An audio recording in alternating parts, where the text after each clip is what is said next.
The Bankless State of the Nations are brought to you by YEARN. YEARN is DeFi's first self-building community-run project, which I just get really, really excited about.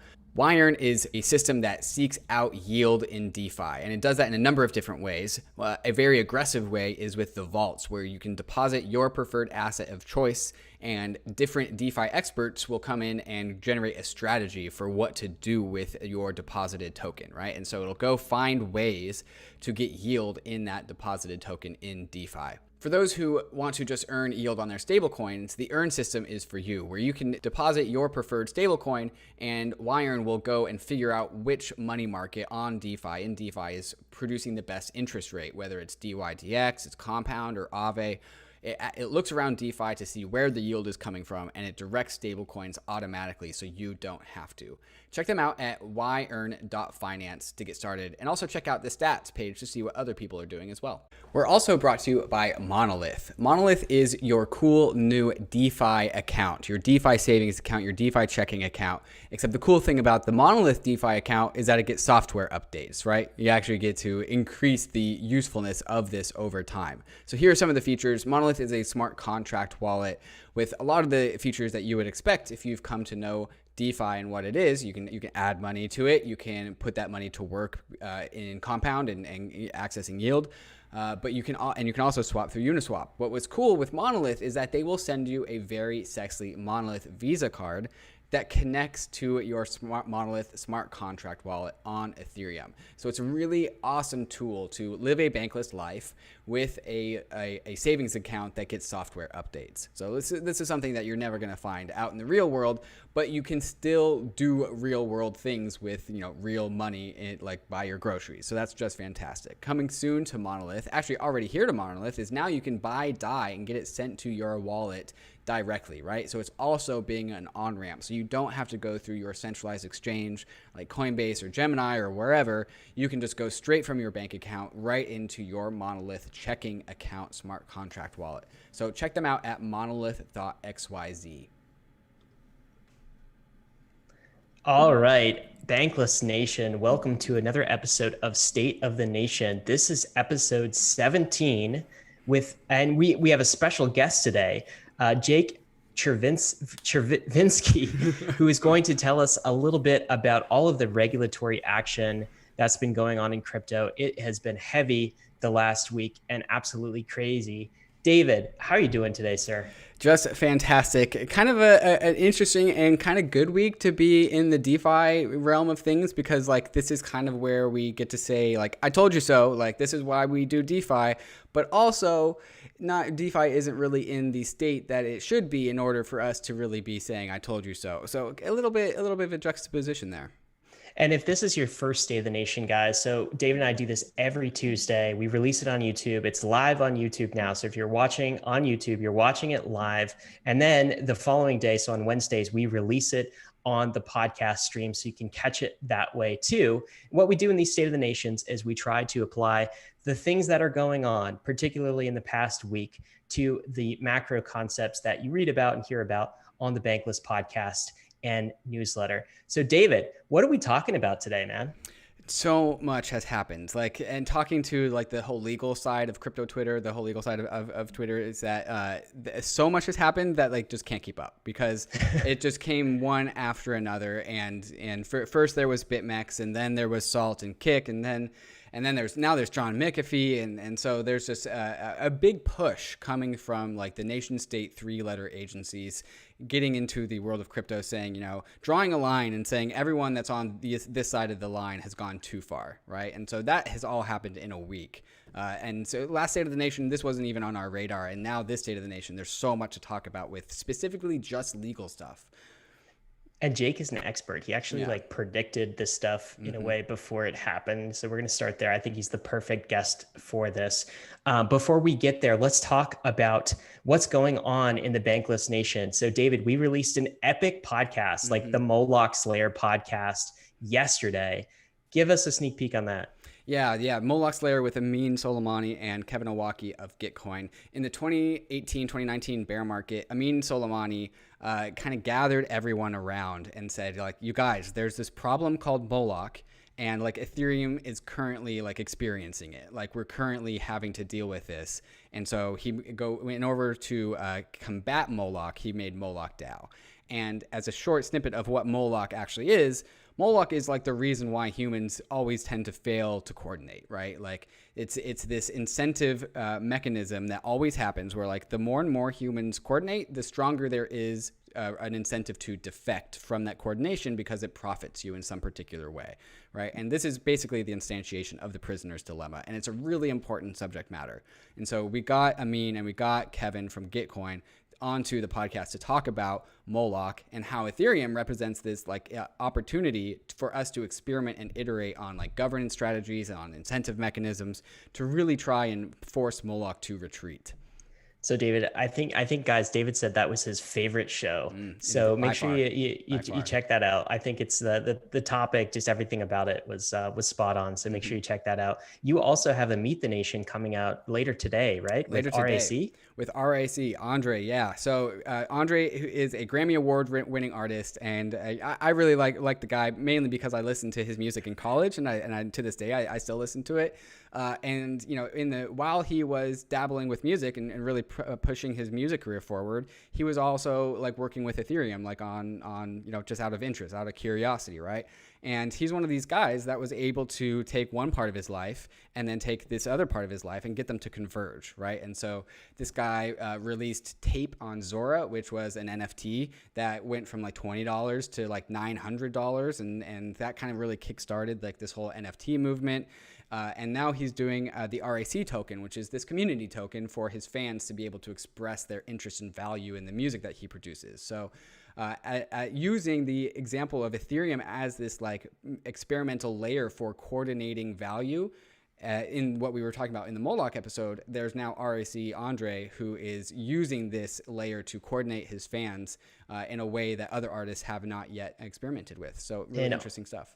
RAC is a member of the Bankless Nation. Absolutely. He actually, besides you and I, he was the third person to ever don one of these shirts. Yeah, and he was wearing it in the Meet the Nation video too. Oh, awesome. That's awesome. All right, well, I haven't seen that, so I can't wait to check it out. The last thing we got to tell you about is a really exciting virtual conference event called Invest Ethereum that is coming on October 14th. So definitely going to check this out. Vitalik's going to be there. Rune Christensen's going to be there. Other DeFi leaders are going to be there to talk about the future of the Ethereum economy. I think this is going to be the conference maybe of the season. Don't miss it. David, you're also speaking. What are you going to be speaking on? Yeah, so I was actually talking with the guy that was coordinating it, and I was looking at the schedule, and the schedule is just fantastic. And I was going to talk about scaling Ethereum, but then I saw on his schedule that there's a section to talk about Ether, the asset, bullish or bearish, and I was like, definitely put me on that one. Well, you're bearish, right? Super bearish. And so, yeah, so I have a nice little speaking slot to shill Ether my hardest at CoinDesk. So really happy to see CoinDesk coming around to Ethereum and the Ethereum ecosystem. So tip of the hat. Yeah, I think that's great. So, support what CoinDesk is doing with this conference. They'll do more about Ethereum if we show support for it. And if you register with the link in the show notes, use the Bankless code, you get $25 off. So that is certainly worth doing.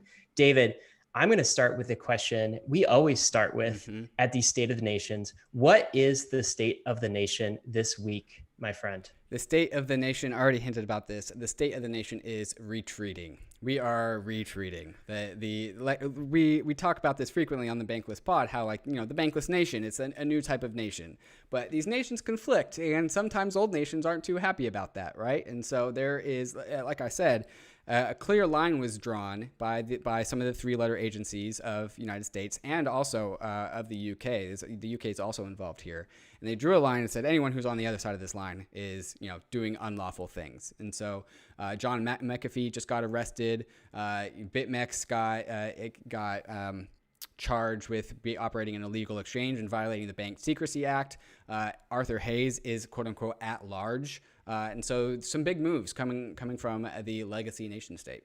Yeah, we're going to talk about that. So the nation is retreating right now from the legacy nation state. And I think the big question on everyone's mind, David, is what does this all mean for DeFi? Right. So our next guest, our guest on today's State of the Nation episode, is going to talk about this. Jake Chervinsky, welcome to State of the Nation. You are the General Counsel of Compound. Can you help us make sense of what's going on with these regulations and everything that happened last week, sir? I can do my best, and thank you guys for having me on. I'm a longtime fan of Bankless. Well, fantastic. It's great to have you on. You, I think, are one of the best legal minds that we have in the DeFi crypto space. And like, we're so grateful that you are active here and you're applying your knowledge and your mind here.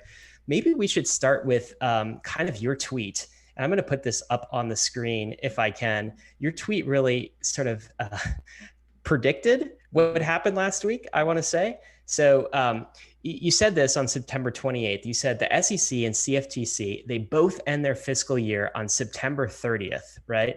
There's often a flurry of activity, the EOS settlement, other things that happen within that time window.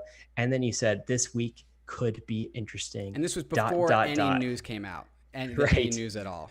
And certainly it was very interesting. So can we start with maybe a recap of some of the things that happened this week, Jake? Yeah, sure. And yeah, I mean, it turned out to be even more interesting than I thought. So I don't want to take credit for having called all of this. I did not know any of this was coming.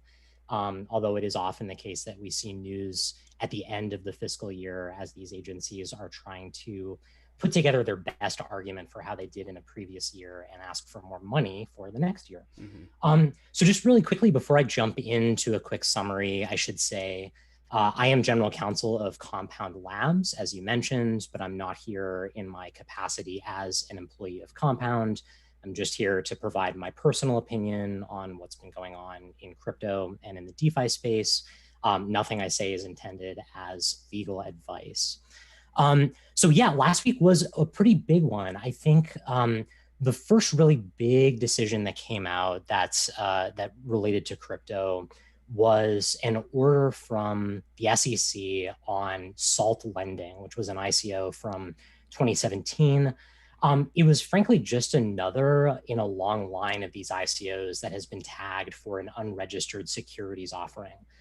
Basically, SALT lending sold a token in, I think, 2017. They raised $47 million. They did that by selling a token that they said would increase in value based on their efforts building out this lending protocol. And as you guys may know from being around crypto for a while, what you have to do with these tokens is apply the Howey test to see if they represent investment contracts, meaning an investment of money in a common enterprise with a reasonable expectation of profit based on the managerial or entrepreneurial efforts of a third party or promoter. And the SEC basically said, this token is an investment contract, meaning it is a regulated security under the federal securities laws. In order to sell it, SALT Lending had to register it with the SEC and make a number of disclosures about their business. By failing to do that registration, they violated the securities laws. And so the SEC required them to pay a $250,000 monetary penalty, which may not sound like a whole lot of money in comparison to the $47 million that they raised. But the more important thing that SALT lending has to do with the token is they now have to register it and treat it like a security. They also have to pay rescission, meaning a refund, to all of the initial purchasers of the token, which is potentially a huge amount of money. And, you know, for all we know, could put SALT lending out of business. And treating these tokens like they are securities is a really significant compliance burden. So this is definitely a pretty significant blow to SALT lending and anyone who was, you know, excited about what they were working on. So Jake, you said that this is kind of fits the bill as many of the 2017 ICOs, and to a very large extent it does, right? It's just another token that was sold that, you know, basically was, you know, it had some sort of social contract of an investment contract. But what's different, I think, with this one is that, you know, with previous SEC moves in the 2017 against the 2017 ICO space, this one to me is different because there's nothing fraudulent about this one. There's nothing malicious about SALT. It just didn't register, right? And from what I've gathered, the SEC hasn't really made moves like this before, where previously they were going after just kind of the worst offenders, and SALT really didn't harm anyone. It just didn't follow the rules. Does that map onto your understanding too? Yes and no. You know, the SEC, just like any enforcement agency, certainly did start with the overt frauds, right? The malicious actors who were literally trying to steal money from people by lying to them. But this isn't the first enforcement action related to a pure regulatory violation. So for a couple of years, actually, the SEC has come out with other enforcement orders against ICO issuers who maybe didn't mean to do anything wrong, but just weren't paying attention to their obligations under the securities laws. So even dating back to Paragon Coin, which was related to a cannabis business, you may remember, Yeah. AirFox, Gladius Network. Munchie. There have been a whole bunch of these. Yeah, Munchie was, I think, one of the very first ones. There have been a lot of these. And frankly, it's just the SEC going one by one through all of these hundreds of ICOs from 2017 and sort of rolling them up in these enforcement actions. Are they going to like catch them all, do you think, Jake? You know, I don't know. I think probably not, just because there were so many. I mean, probably thousands of these that followed the same structure, right? And it should have been, and I think it was obvious to most people who understood the securities laws back then, that these schemes were not compliant with the registration requirement, where you're selling a token that has absolutely no use or function at all, right? All it does is represent a promise to build a network using the funds raised from the sale of the token that someday in the future may use the token and give it some value. That's sort of like a textbook investment contract. I think the problem that the SEC has in terms of going after all of them is it takes a lot of resources to litigate these cases. And, you know, probably they sent out hundreds of subpoenas and opened up, you know, dozens of investigations, but only so many of those are really worth bringing to fruition in an enforcement action.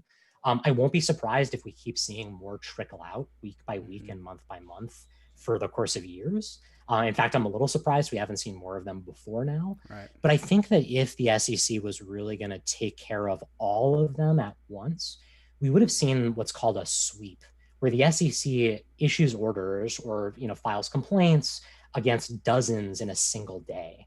And they've done that before. So, you know, in the early 2000s, when there were a lot of internet stock scams, the SEC did a sweep where they went after literally dozens of the internet stock companies at once. And they decided not to do that with ICOs. And I think that probably the time has passed for that. Maybe that's because ICOs are inherently just a global phenomenon, and it's just kind of harder to track down ICOs than it would be the internet tech stock scams. Yeah, I think part of that's true. A lot of the issuers are not in the US, so it's harder to, you know, to get them to respond to subpoenas. When we see enforcement orders like this, it's also important to remember, and this is a good segue into the next case we saw last week, those enforcement orders are negotiated settlements. It's an agreement between the issuer and the SEC not to proceed with litigation, which means Salt Lending was negotiating with the SEC for probably months or years about what the settlement would look like. Right. Now, if Salt Lending had refused to settle with the SEC's only next step is to file a complaint in a US federal court. And that takes a huge amount of resources. And for them to file cases in court against dozens or hundreds of ICOs is just not possible, especially when they're outside the US, and it would be hard to get jurisdiction over them anyway. Or rather, it would be hard to get them to show up to court, right? They might default, and what's the point of that? So, you know, maybe that's a good segue into the next big case from last week. Yeah. So the next one is Kick, right? Which is probably where you're going, which kind of fits the motif of like a, you know, 2017 era ICO. And they actually, I think, took the SEC to the next stage, to the brink, or maybe tell us, because this looks like more like a court settlement case, and so maybe they weren't willing to settle. Can you tell us about the high level of this case? Yeah, that's exactly right. So the Kick Foundation also did a public sale of tokens called KIN tokens. At the time of the sale, you know, at least as far as the SEC alleged and the court found, KIN tokens didn't have much value. Their main reason for existing was that Kick promised to carry out future efforts that would bring value to the KIN token. They promised to integrate KIN into their messaging app. So Kick was a company long before the ICO that had a messaging app. And they basically promised to build this ecosystem that would use the kin token and would make the kin token valuable over time.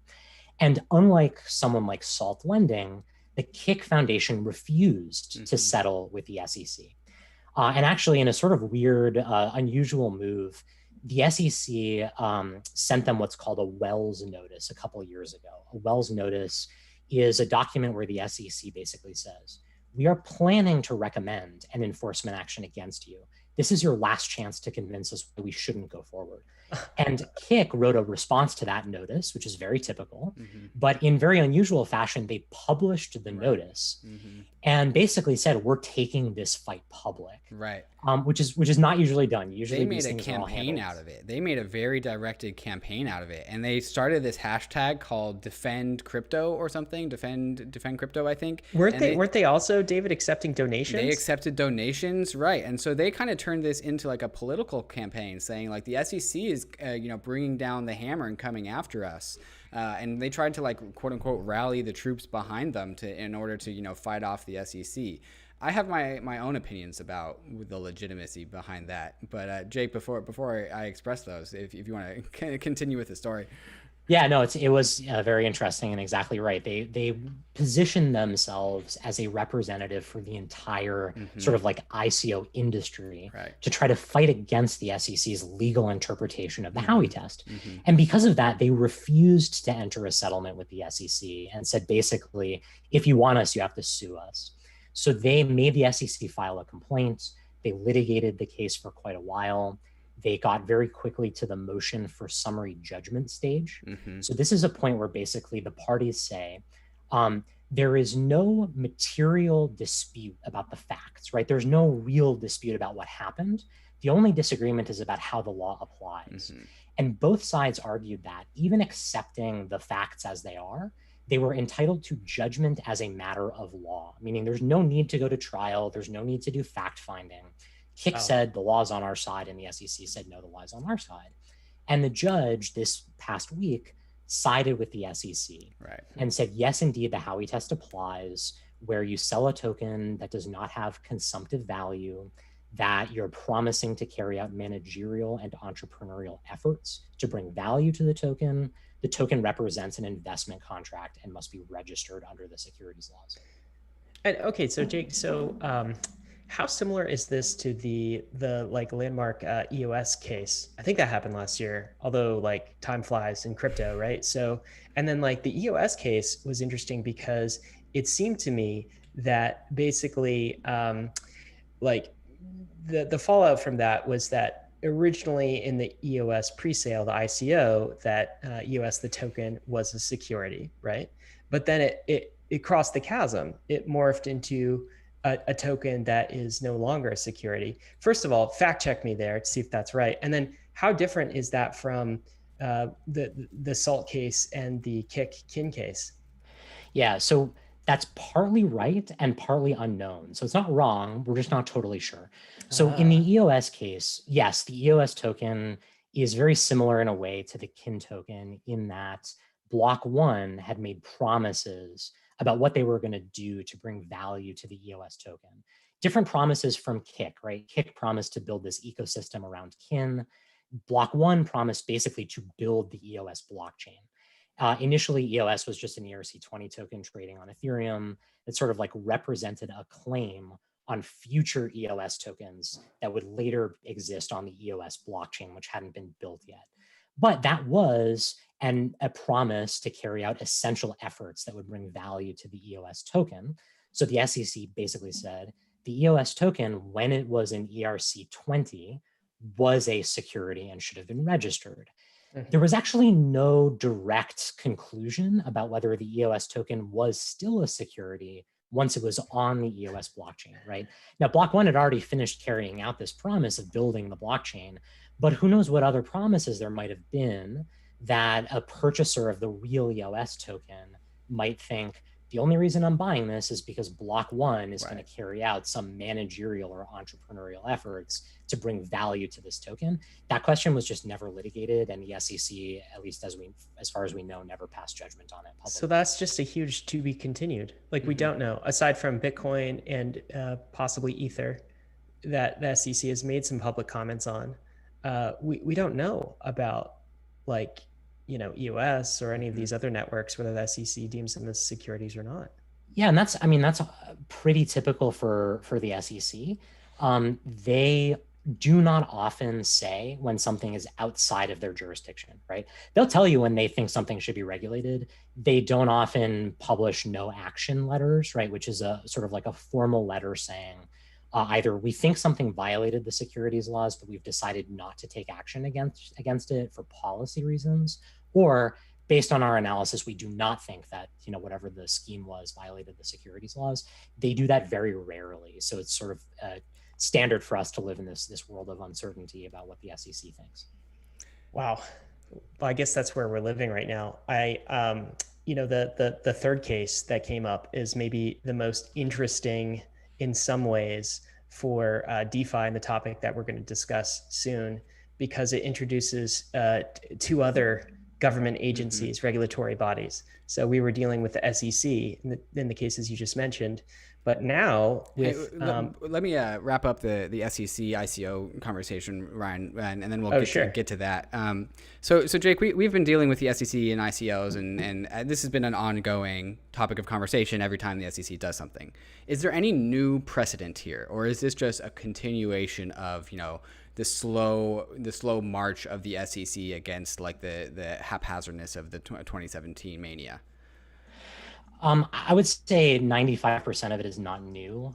There's nothing particularly unique about SALT or KIC that teaches us much.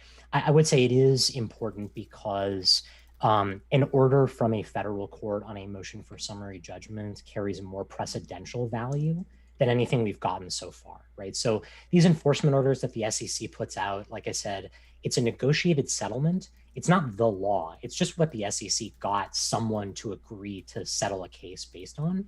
When you have an order from a federal court, that carries a lot more value. It still isn't the law of the land. Another district court could find differently in another case on very similar facts.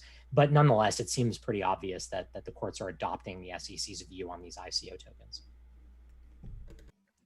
Very good. So I guess we have some more information about how the SEC is handling these things, but it seems pretty consistent, at least for the past couple of years. Like back to kind of the third big thing that happened last week with BitMEX, where basically we introduced two other U.S. government regulators, the CFTC, who had something to say about BitMEX, the derivatives exchange, kind of like a Bitcoin like bank, if you will, but certainly a derivative exchange. And then also the DOJ, I believe, had something to say about it. Can you talk about what happened in the BitMEX case last week and maybe some of the implications or fallout from that, Jake? Sure. So yeah, I mean, just sort of to set the stage here, we've been talking about the SEC up until now, like you said. The SEC is the federal regulator that has jurisdiction over securities, meaning stocks, bonds, investment contracts, etc. The BitMEX action involved three other agencies that are worth knowing. One is the CFTC, the Commodity Futures Trading Commission. They have jurisdiction over commodities derivatives. So commodities are basically anything that trades in a futures contract, literally anything, right? Traditionally, it's been things like wheat and oil and pig bellies, these kinds of things, pork bellies rather. But also, any other types of rights and interests can also be commodities. The CFTC has jurisdiction over trading in commodity derivatives, meaning swaps, options, and futures. So these are financial instruments that derive their value from the underlying commodity. And BitMEX was a derivatives exchange. It traded perpetual swaps on Bitcoin and other digital assets. So that's why the CFTC claims to have jurisdiction over BitMEX. The case also involved the Department of Justice, the DOJ. The DOJ, among other things, is the prosecutor of federal crimes. So in this case, the DOJ indicted BitMEX for federal crimes, and I'll get into sort of what the theory of the case is for both the CFTC and the DOJ.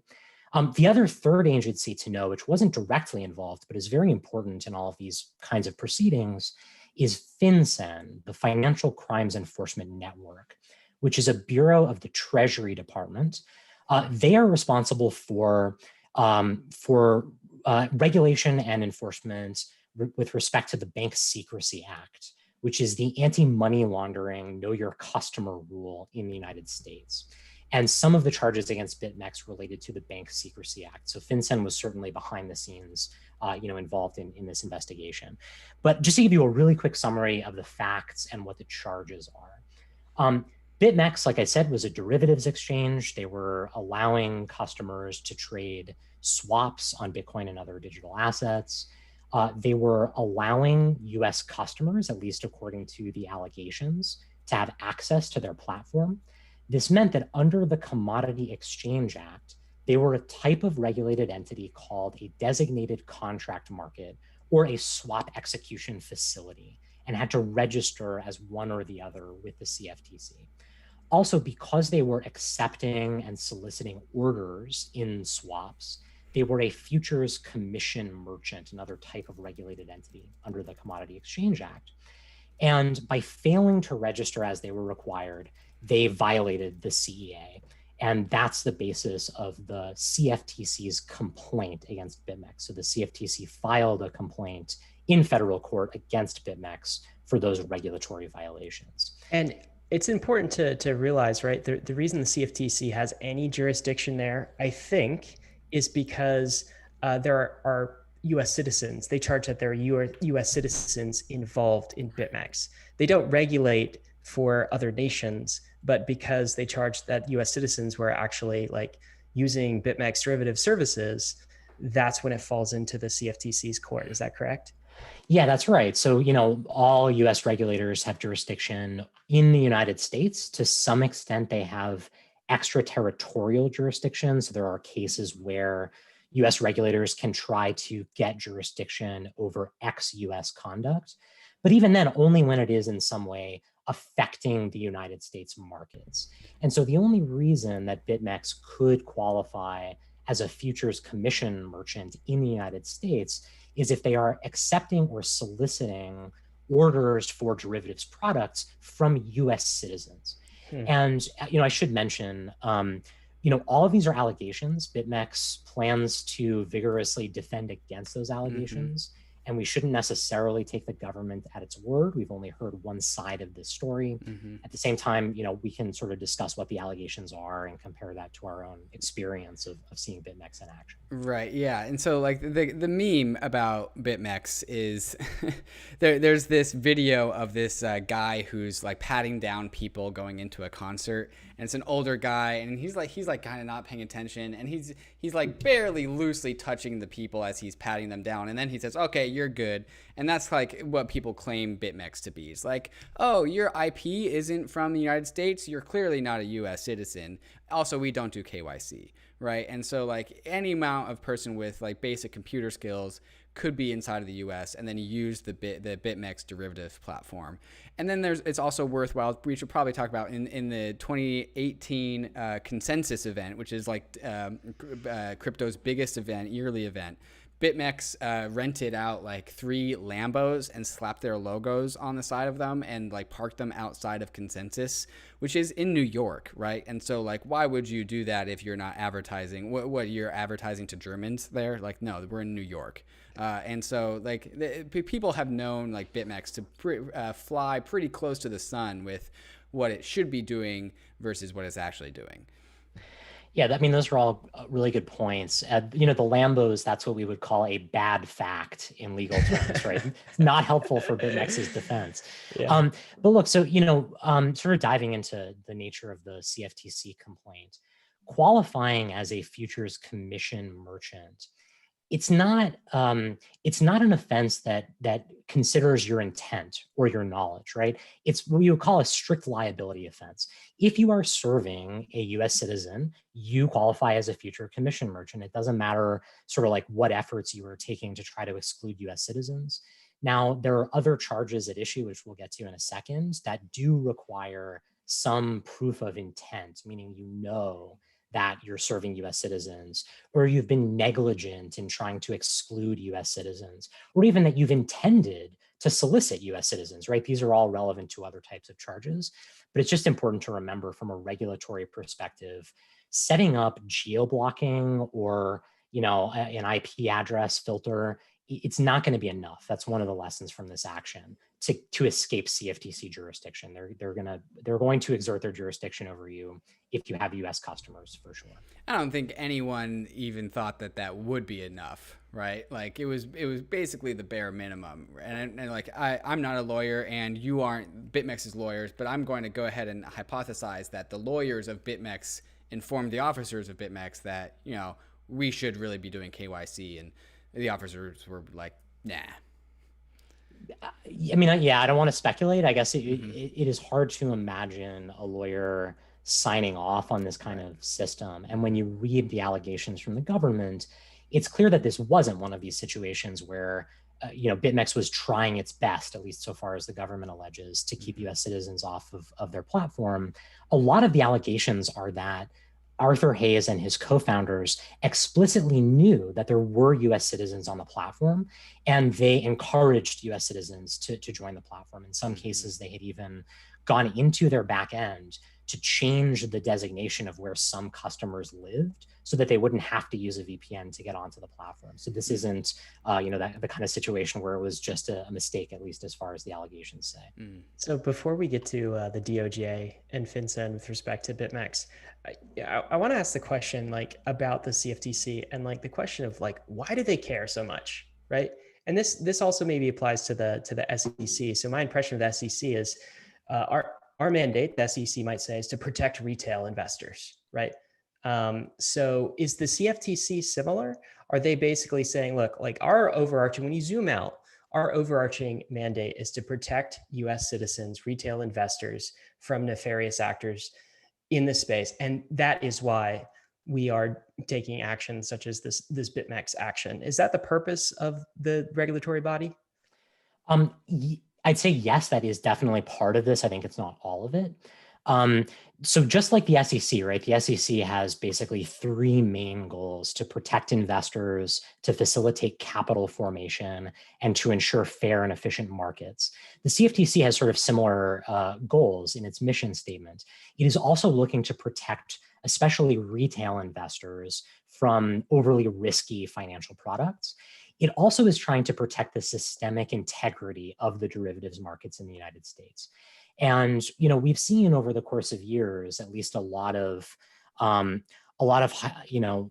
speculation, at least looking at what happens when the price of Bitcoin moves up and down, that it can be tied to what's going on BitMEX, right? And the complaint actually says that there have been trillions of dollars, not billions, trillions of dollars of notional trading in Bitcoin swaps on BitMEX. So there's no question that BitMEX, at least in the eyes of the government, is systemically important to market structure in digital assets. And we've known for a really long time that that's something the US government wants to clean up. This is one of the reasons of many that we don't have a Bitcoin ETF approved by the SEC because of the immaturity of the Bitcoin markets. Right. So part of this, yes, is protecting systemic risk that flows from 100x leverage trading on Bitcoin. Yeah, I want to double down on that point. The Bitcoin ETF is something that is touted as the gateway to opening up access for everyone to Bitcoin, right? If we get a Bitcoin ETF, our grandmas can have Bitcoin in their retirement pensions. Our parents can have, and we can have Bitcoin in our 401ks. Bitcoin with a Bitcoin ETF, Bitcoin can start to get integrated with the rest of the world in a much more compliant and approved manner. And the reason why, one of the cited reasons why we haven't gotten a Bitcoin ETF approved is that because it was labeled that price discovery was happening offshore unregulated exchanges. You might as well just put in BitMEX there. But in the actual citation, they obviously didn't cite BitMEX specifically, but what other offshore unregulated exchange does price discovery happen? They were talking about BitMEX, right? And so now, and so what would be much more comfortable with regulators is if that price discovery happened on US regulated derivatives markets, right? In which we have those right now.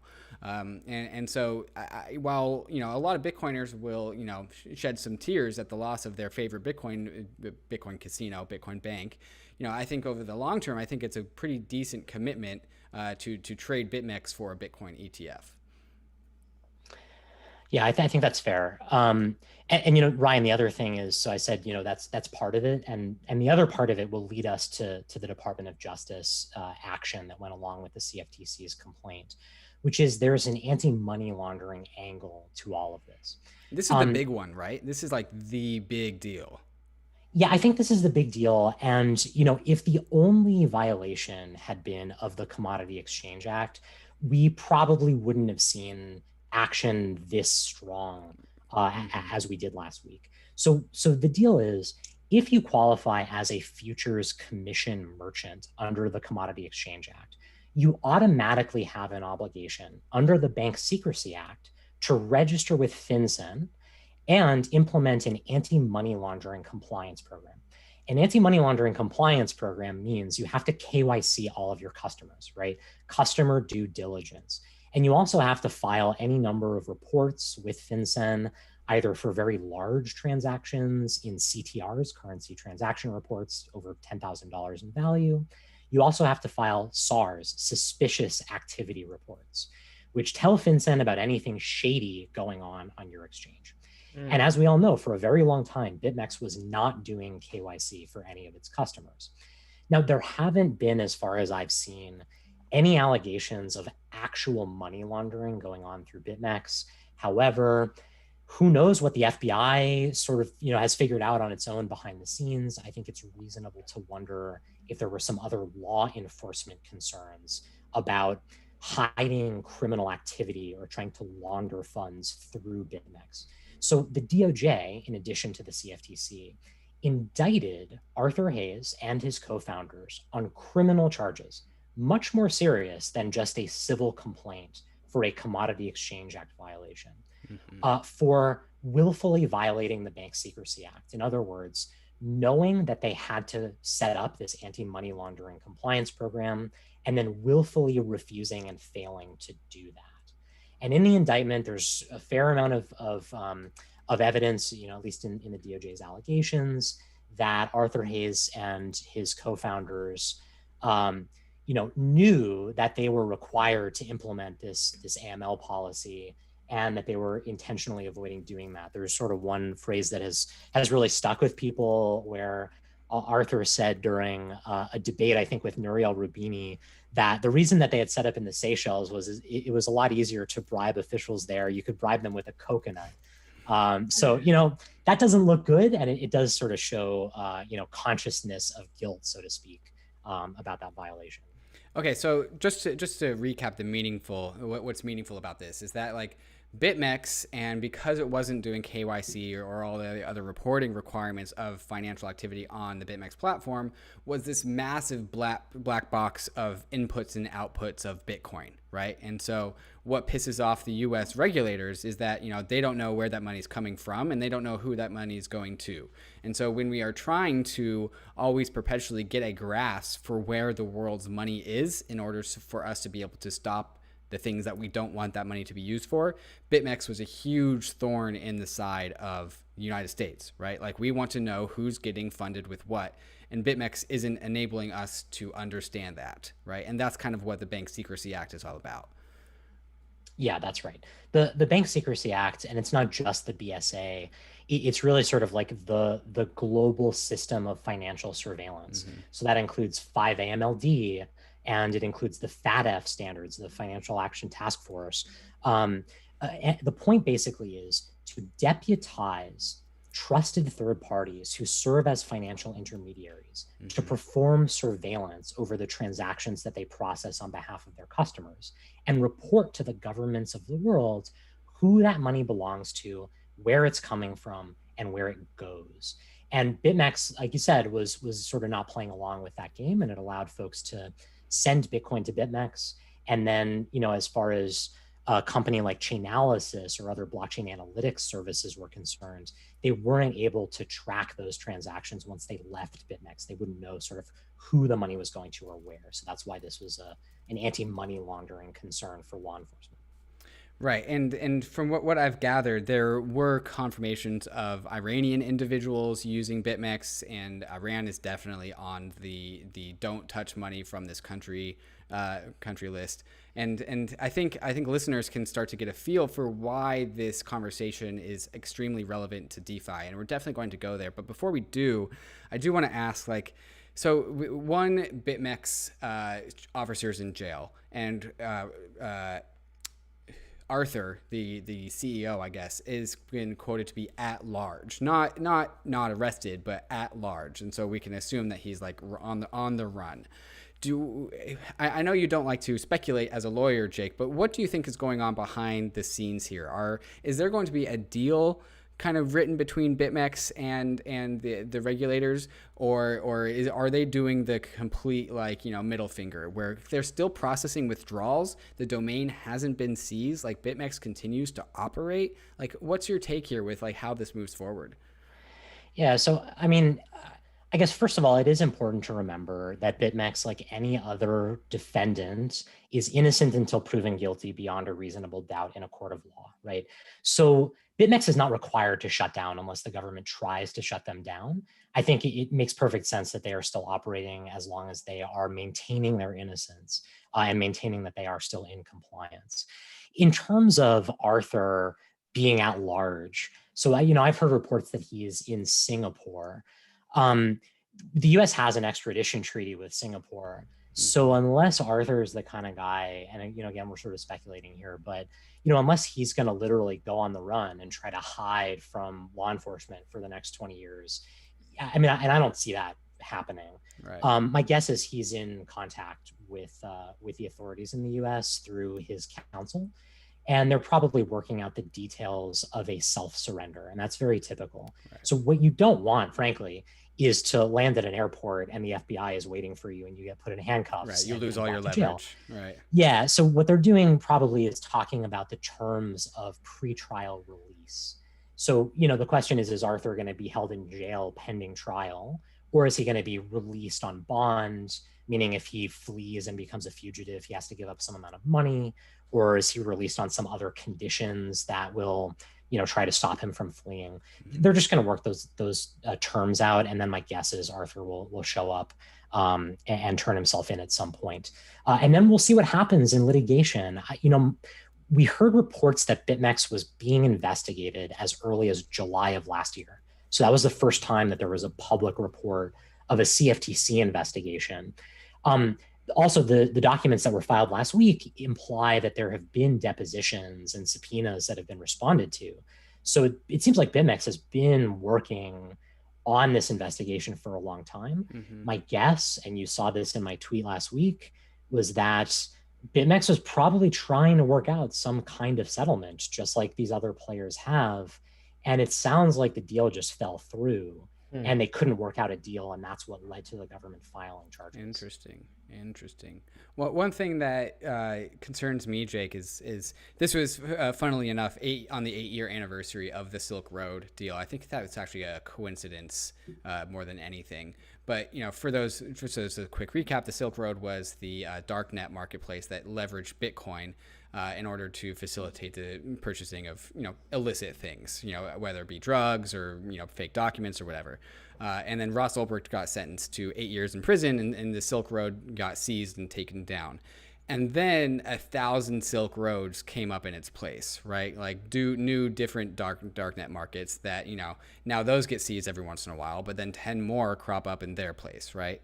And so what I'm worried about, and what I think why maybe they haven't taken down the BitMEX domain yet, is because as soon as you take down BitMEX, you create the incentive for 100 other people to make BitMEX round 2, right? And then those become also unregulatable. Is there any sort of previous action or historical lessons that we can learn about how this can be managed? Yeah, I mean, look, BitMEX is not the only Bitcoin derivatives exchange in the world. Mm-hmm. It's not the only one that I think is accessible from the US. It's also not the first one that's been the target of an enforcement action. So, one of the sort of unknown or lesser known pieces of this is in 2016, Bitfinex entered a settlement with the CFTC for basically equivalent charges, right? Operating an unregistered derivatives exchange that was available to US customers. It's just that Bitfinex complied with cooperated with the investigation and reached a settlement with the CFTC and set up much better processes to exclude US citizens. So, Bitfinex already went through all of this. And as time has gone on, we've seen enforcement orders against any number of other derivatives operators. So, there was one broker that was a Marshall Islands derivatives exchange that was allowing trading of equity swaps. So like Apple stock denominated in Bitcoin. There was Abra, which was pretty recent. So this isn't really a new story. And, it does seem just sort of like with the SEC and all these tokens, that this is just the CFTC going one by one, cleaning up these unregistered derivatives exchanges. BitMEX just happens to be like the big one, right? So it's almost be like if the SEC were to file an enforcement action against Ripple for XRP, right? It's like, this is the big one, and we finally, got it last week. Jake, we're going to come back and talk about the implications for DeFi, because I think on the question on everyone's mind is, what do all of these actions mean for DeFi? But before we do, we want to show you a couple of our sponsors for Bankless that made this episode possible. ZAPPER is this new tool that I use to check out all of my assets in DeFi. As you guys have known, DeFi has absolutely exploded recently, and so managing your assets is getting harder and harder because there's so many different places and so many different assets that it could be. So I'm going to put my Ethereum address in here, and ZAPPER is going to tell me where all of my assets are across Ethereum, right? So here are all of the assets in this wallet. There's a decent amount of them.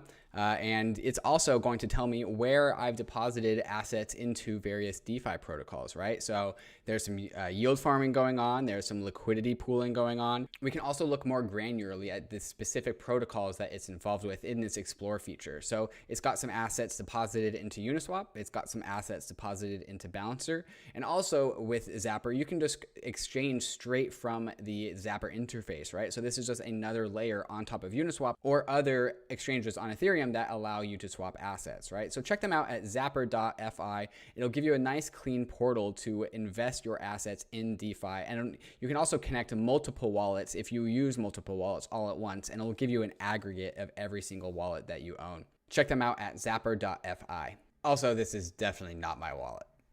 Unstoppable Domains is helping the world become censorship resistant and permissionless.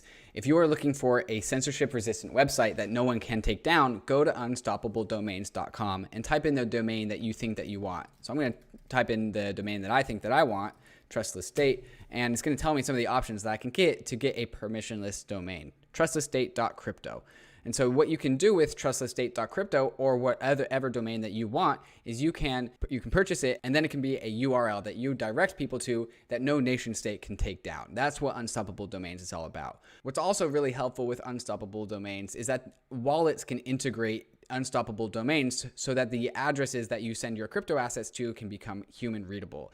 And this doesn't work for just Ethereum. You also can do this for Bitcoin or Litecoin or any blockchain at all, where wallets can resolve to your human readable name. So you can tell Bitcoiners to send you Bitcoin to trustlessstate.crypto or yournamehere.eth. Check them out at unstoppabledomain.com. Okay, guys, we are back. We've got Jake Chervinsky, and we are talking about regulation and what it means for DeFi. Jake, part of me wonders, is the kind of regulators, is it sort of like the Eye of Sauron from like Lord of the Rings, where it just like it's sweeping the land, and right now it found BitMEX, and its eyes turned to BitMEX. And I think the question in everyone's mind is, what are the regulators going to do with DeFi? Because DeFi is no longer a small niche market, right? So we have Uniswap, and it just last month surpassed Coinbase in terms of trading volume. Like, that's a pretty large market for crypto. How long until the Eye of Sauron turns its eye on like decentralized exchanges, for instance, maybe a Uniswap, and DeFi as a whole. And once it does turn its eye on DeFi, what does it do? Yeah, so it's a funny comparison. I guess it's more like the eye of Sauron with a 2-year lag, right? So like, and also, I mean, it's not really the eye of Sauron because I think we have a little more respect for our regulators than that. But look, regulators are already paying attention to DeFi. There's no question about that. There are different levels of understanding about DeFi depending on which regulatory agency you're talking about. But as you're showing here, there is some concern about DeFi and compliance with anti-money laundering laws like the Bank Secrecy Act. I think this article is a little bit sensational, and I disagree with that headline, which seems a little bit clickbaity to me, but we can get into that. But FinCEN in particular is very sophisticated in thinking about DeFi. I guess if the question is, when, if ever, do we see enforcement actions or settlements related to DeFi? My sense is, before you go on, Jake, just for the podcast listeners, so the headline I'm pulling up is called "Booming Decentralized Finance: A Potential Haven for Money Laundering," and this was published in Bloomberg. That was the headline you're referring to. Yeah. So I respectfully disagree with the author on that one. We can sort of get into why. I think the risk is a lot lower than that might represent. But I think enforcement actions are a little bit far off. I think that it will just take longer for regulators to understand the technology and then figure out who the right subjects are for regulation and whether and to what extent there have been actual violations of those regulatory frameworks. So I think it's the early days, but just like in 2017, there was a lot of identification of activity that seemed pretty clearly to violate the securities laws. I think there are various elements of, I think, what people may call DeFi, but which I would dispute as to whether it's really decentralized, that, in a couple of years, we'll be seeing some pretty obvious enforcement actions related to those. So Jake, what are like the carve outs for DeFi right now, right? So it seems to be there is one like point of differentiation from a BitMEX versus something that's more DeFi is certainly custody of assets, right? So with BitMEX, you have to deposit your Bitcoin. They retain custody of your assets in order to use their derivative services. With most DeFi, you don't have to, like with DeFi that's actually more on the decentralized spectrum, you don't have to do that. A smart contract, ideally autonomous, non-controlled smart contract, kind of takes ownership of that. Is that a key carve out, I guess? And maybe in particular, I think it's more interesting to talk about sort of the eye of Sauron with respect to like the Bank Secrecy Act and FinCEN. Is that a difference? And what other differences will a group like FinCEN kind of make? Yeah, so I wouldn't call it a carve out. I would say it's an important fact that changes whether regulation applies or not. And we always have to remember a couple things. One is decentralization is not a magic cure, right? It's not a perfect defense to all regulation. Decentralization is a tool that reduces risk in certain ways. And some of the ways in which it reduces risk means that traditional regulations no longer apply the way they do to centralized systems. You also have to remember regulations don't apply to technology. They apply to people and their conduct. So the question isn't necessarily, is DeFi regulated or is a DeFi protocol regulated? The question is, are there people using DeFi protocols who are subject to regulation? In the example you give about whether a system is custodial or not, that is really important for some regulatory frameworks and some classifications of regulated institutions under those frameworks, including the Bank Secrecy Act. So the main question that we look at under the Bank Secrecy Act, and that FinCEN has provided a lot of guidance about, is whether or not crypto systems are money transmitters or money services businesses. A money transmitter is an entity that receives funds from one person and transmits those funds to another person or location. And a money transmitter needs to be registered with FinCEN, and it needs to have an AML compliance program, including KYC. A centralized exchange is a money transmitter. It's probably a number of other regulatory classifications as well. But for starters, it's a money transmitter. It receives funds in the form of deposits from its customers. It transmits those funds back to customers at different wallet addresses. Therefore, it is regulated under the Bank Secrecy Act. A DeFi protocol which is non-custodial arguably does not perform money transmission. And FinCEN has actually put out some really helpful guidance on this. In particular, in May of last year, May of 2019, they put out sort of a summary of their analysis of the different categories of market participants in crypto, including users, administrators, and exchangers of digital assets. And basically, from that guidance, the lesson to be learned is a purely non-custodial platform that does not have a centralized operator that is performing this service of money transmission is not a regulated financial institution, and therefore does not need to have an AML compliance program. So that's why being non-custodial is very important. The one thing I'll add to that, though, is being a money transmitter is one of many types of regulated financial institutions that has to comply with the BSA. Another totally different classification is a futures commission merchant, right? What BitMEX was classified as by the CFTC. If you are a futures commission merchant in FCM, you also have Bank Secrecy Act obligations, whether your FCM is custodial or not. So being non-custodial is not a cure for Bank Secrecy Act regulation.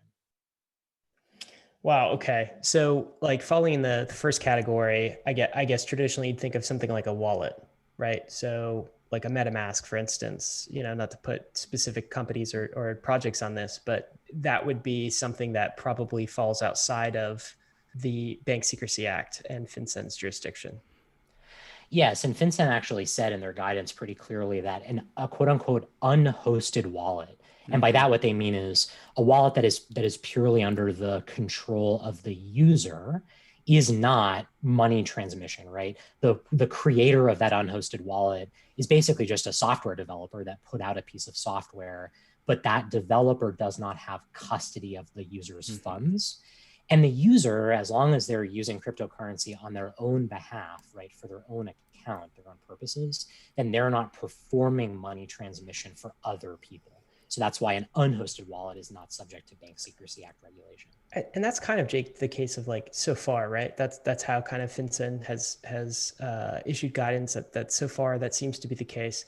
I guess, you know, maybe the question is, right, so we talked about earlier what the SEC and CFTC, what their goals are, right? But FinCEN, the Bank Secrecy Act goals are completely different. They're really like, we're trying to prevent like terrorist types of events. We're trying to prevent a category of financial activity that like, you know, child pornography, these sorts of things that kind of goes against the laws and ethics of the United States, right? So like, is it possible that this kind of mandate starts to creep into these other like transactions? Like what about individual civil liberties, right? So like, can FinCEN or like the Bank Secrecy Act or the DOJ start to broaden their mandate to say, well, individual US citizens cannot use, say, a Uniswap or some decentralized exchange? Like, how broad is their mandate when their entire reason for existence is to stop terrorist activity? It seems pretty broad.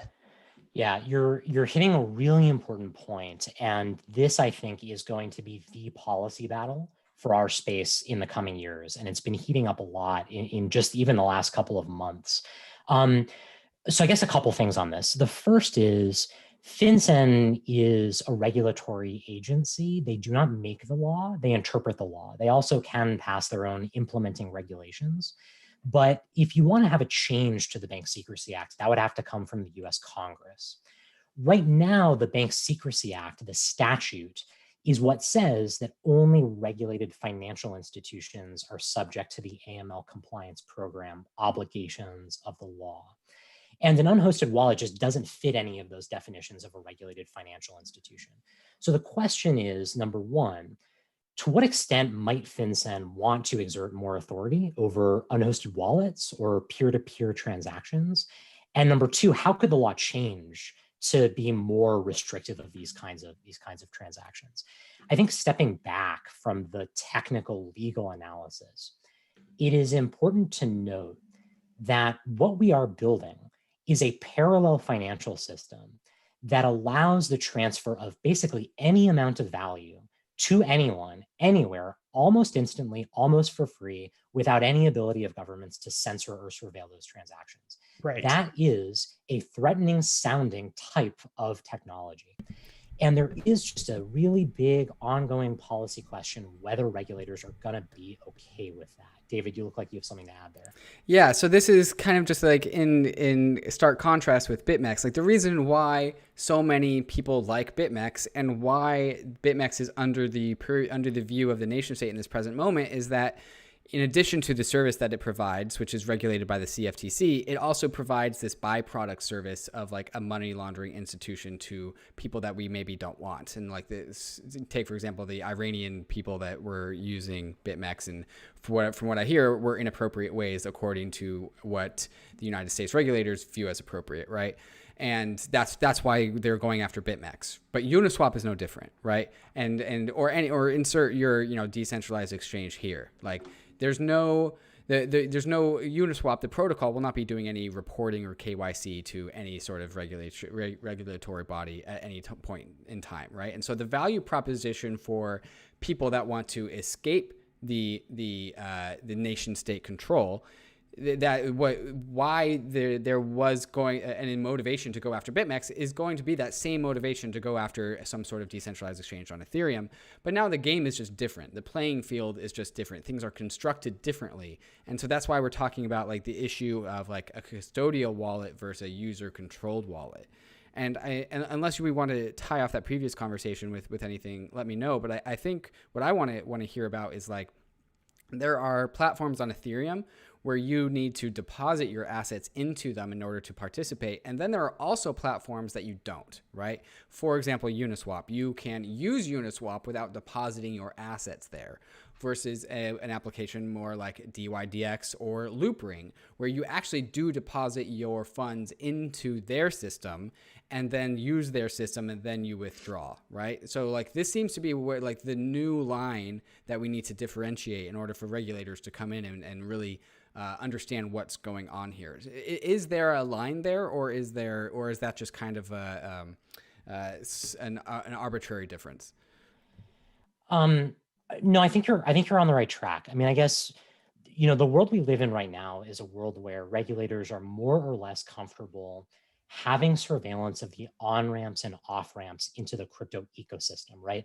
So if you want to get US dollars into Ether or Ether back into US dollars, you're gonna have to do that through a regulated exchange. That's why you have an account at Coinbase or Gemini or Kraken, or name your on-ramp or off-ramp into crypto.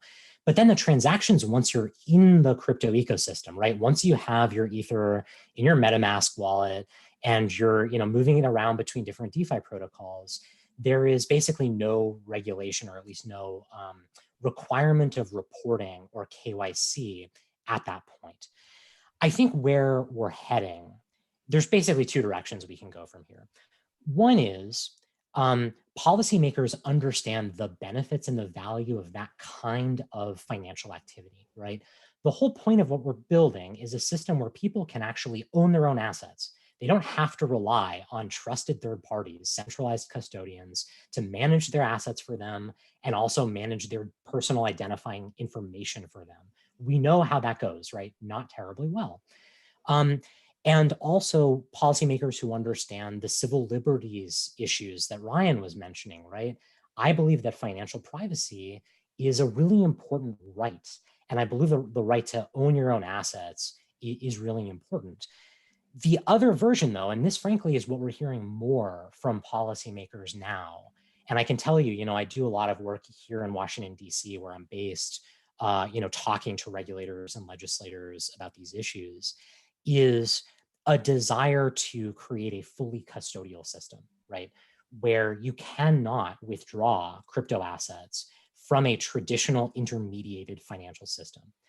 And the way that they're sort of right now thinking about creating that barrier between the custodial system and sort of the open DeFi system is to say that exchanges, those on-ramps and off-ramps, are not allowed to perform transactions with unhosted wallets, or that they have to KYC unhosted wallets before they can do the transaction. In other words, you have to prove that your Ledger hardware wallet or your MetaMask account is yours before the exchange can allow you to withdraw to that wallet. Oh my God. Or there could be transaction limits, right? You can only withdraw $500 a day, something like that.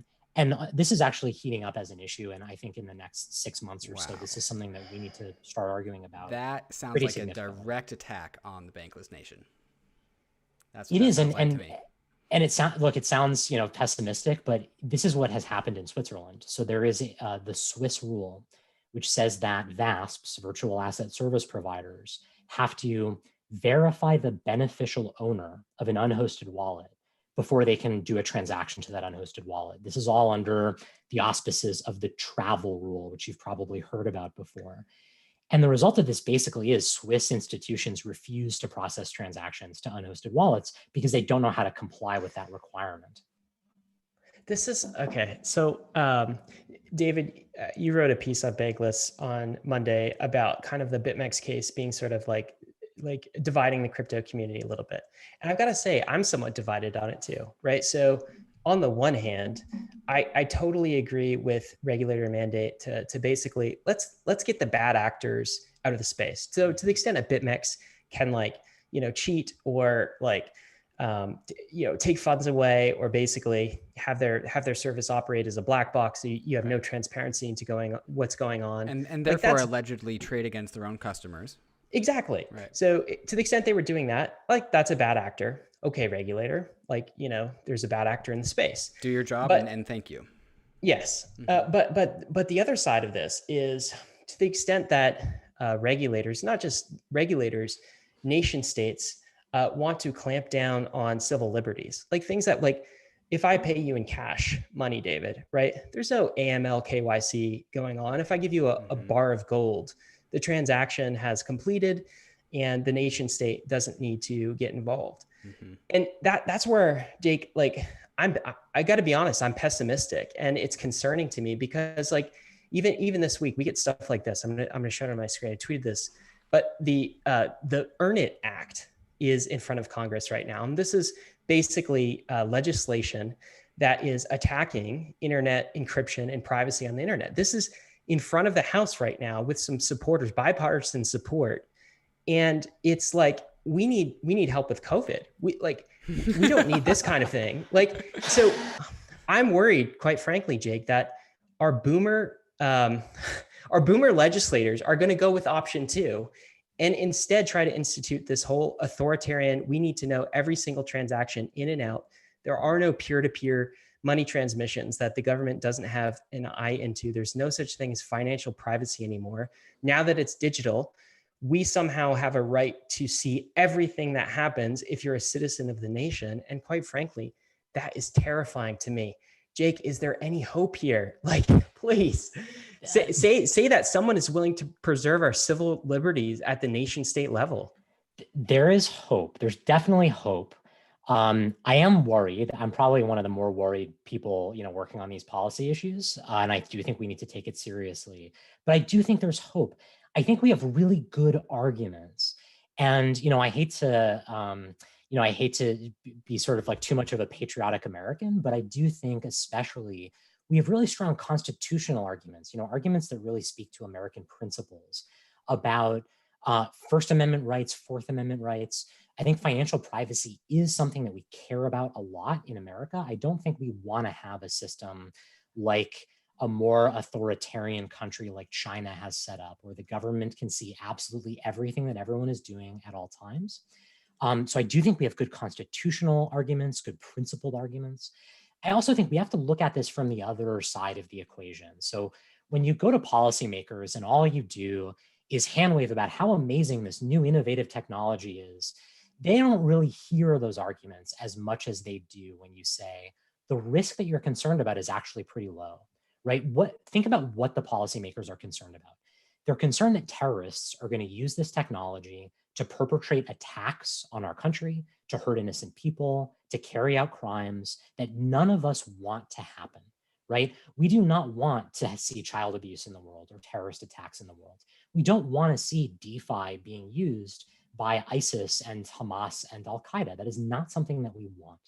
So what we have to do is also make arguments about why those risks aren't that serious right now, and why concerns about some future world where terrorists are all of a sudden doing all of their business through DeFi, which is not what's happening now.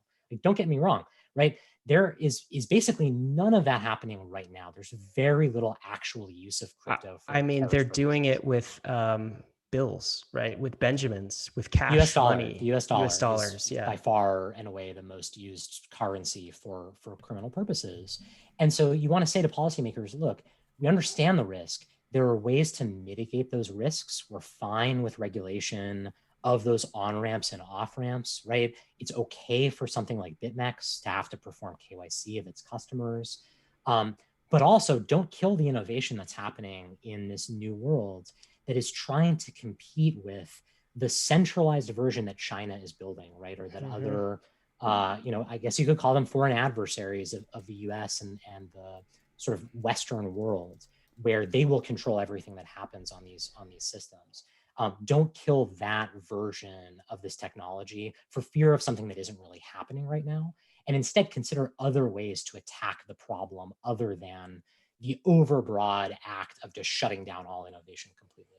I feel like it's the case, Jake, that we have a kind of a fight on our hands. And what I mean is, like, so many in kind of crypto, they want to remove themselves from nation state politics, right? Personally, I don't advocate that at all, right? So, like, I think that if we want to preserve our civil liberties, right, we actually have to engage in political discussions. We actually have to vote. We actually have to persuade lawmakers as to our case. Like, it's almost like we have to refight for our constitutional rights in the digital age, like, because they do seem to be eroding all around us. So, like, what can people do, Jake? I mean, it feels like so much of this is just pushed on us and foisted on us. Are there groups talking to legislators in Washington about these issues? Like, should we inform ourselves on who to vote for? What kinds of things can the people do, the Bankless Nation do, to like push these in the direction of option one rather than option two, where we go full authoritarian? Yeah, there's a lot that we can do, and I think everyone needs to be engaged in this issue, because if they're not, it is very easy for elected officials to crush this space, right? At the end of the day, our politicians, say what you want about American democracy and the state in which it finds itself today, they are at least supposed to carry out the will of the people. And so we need to make clear what the benefits of this technology are and make clear what we want to see happen in this space. There's a couple organizations to know about that are working on these issues. One is Coin Center. Coin Center has put out some amazing research and papers on this very issue. One of my favorite papers is by their executive director, Jerry Brito, on digital cash and financial privacy, arguing why this is extremely important to a free society. That's a really important piece of work to read. There's the Blockchain Association, which is a trade association here in DC. I'm one of the co-chairs of its DeFi working group, along with Jason Somonsato at 0x and Brian Avello, who's the general counsel at Maker. And we are engaging with policymakers often to discuss these issues and argue about why onerous regulation isn't necessary. There's the Chicago DeFi Alliance. We're working on a task force to also advance some of these policy arguments. But really what people need to do is start getting educated about what the policy arguments are, why it is important to a free society to have digital cash, why we should not treat a public blockchain like Ethereum like a wire transfer system in the traditional financial system, and sort of why we should allow innovation to flourish, what the benefits are, and why they outweigh the risks. I guess dangling that carrot in front of our lawmakers is important. And this is not all bad news. We saw SEC Chair Clayton talk about tokens, like all stocks becoming tokenized at some point in the future. So on the flip side to what you're saying, Jake, there does seem to be kind of a carrot in front of the US, the nation state, lawmakers to say, look, you don't want to get left behind of this innovative technology. The future is quite clearly digital. It's internet native. It's programmable. If we can somehow preserve our civil liberties in the process, right, then the bankless nation wins. But that is, I guess, the challenge that's in front of us. Last question for you, Jake, and thank you so much for spending time with us on these subjects. It's hard to wrap our heads around when we hear these headlines, and you've distilled it quite well. But I guess the question is, how long will it take for all of this stuff to shake out, do you think? So are we talking on the order of years? Like, are we talking on the order of decades? If things go the optimistic route, where do you see us in 10 years? I do think it's years to decades. It depends on a lot of different factors. It depends on how effective we are in making these arguments. And I mean, just to wrap up the thought that you just put out about Jay Clayton sort of seeming to approve for the first time I've seen about, tokenizing securities. There are policymakers who are on our side. This is not us versus them. Brian Brooks, who's the controller of the currency, is a big fan of crypto in general. The deputy director at FinCEN is sort of a fan of what we're doing. So there are people who sort of identify with the mission, or at least are interested in sort of the benefits that these technologies can offer. But where do we go in the next 10 years? I think that it partly depends on what the traditional financial system's response is to crypto as it grows. So one of the fights we haven't really had yet is with the banks, right? So, I mean, bring this full circle, right? We're on the bankless state of the nation today. The question is, does JP Morgan and Morgan Stanley and Bank of America and et cetera, do they all decide that it's us versus them? Did they decide that they need to start pushing policymakers to tamp down on what we're building in the DeFi space? Or is there some world where we play together, where there's some new role for those banks to serve? And that's something that we've been talking about a lot in the DeFi space. There are ways where it's not necessarily a bankless world. It's just that banks look very different from how they look today, right? They're not custodying our assets. They're not performing this very capital intensive role. They're serving a different purpose. They're service providers. They are sort of launching their own products and services on top of blockchain-based decentralized finance protocols. I think if we can get to that world where this doesn't seem like such a threat, and we can then make a really strong argument that supporting innovation in DeFi is good for American citizens, and it's good for free enterprise and for fair and open markets, that in a way, it is a good response to the geopolitical threat that we're facing now, where there are other countries going more toward a socialist or even more of a communist approach to their own financial systems. Then in 10 years, we could be in an extremely good situation where DeFi is the financial infrastructure of the Western world. And no one even thinks twice about the fact that under the hood of the app that you have on your phone is a DeFi protocol, as opposed to a traditional financial software on a server or something like that. We just really need to pay attention to what the risks are that we go in the other direction and do our best to sort of guide policymakers to the right place. I'm glad we're ending on an optimistic note here, because I do think everything you said is optimistic, Jake. And one other thing I'll say is we largely got through the open communication protocol of the internet with a fairly free and neutral and open internet. We did that with the help of regulators and legislators. There were bumps along the road. It was not perfect. But largely, the internet that we had in the 1990s and the 2000s came through relatively unscathed. it's possible we might be able to do that with DeFi and these open finance protocols. David, do you have anything else that's optimistic, man? Yeah, Jake, you were talking about how a lot of this depends on what legacy financial institutions do. And I'm reminded of the podcast that we just released on Moloch, where it would take a lot for every single legacy financial system to all agree to be on the same page as be anti-crypto or anti-DeFi, right? Because the more banks that sign up to be anti-crypto or anti-DeFi, the more likely it is for one to defect and become like the CeFi DeFi bank that spans across both, right? And so that makes me optimistic that there's always going to be the incentive to be that one bank that's crypto friendly, and then hopefully the market rewards them. And then I think the other thing that makes me optimistic, Jake, is that you rattled off a list of DeFi working groups along with Coin Center, that there are actual people like you. So thank you, tip of the hat, Jake, for defending the nation. There are people coordinating around the need to get ahead of this problem, right? And to make sure that when the boomers leading this country get informed with what's actually going on from people that are in the space. And so, Jake, I do see that as your role as perhaps protector of the DeFi nation.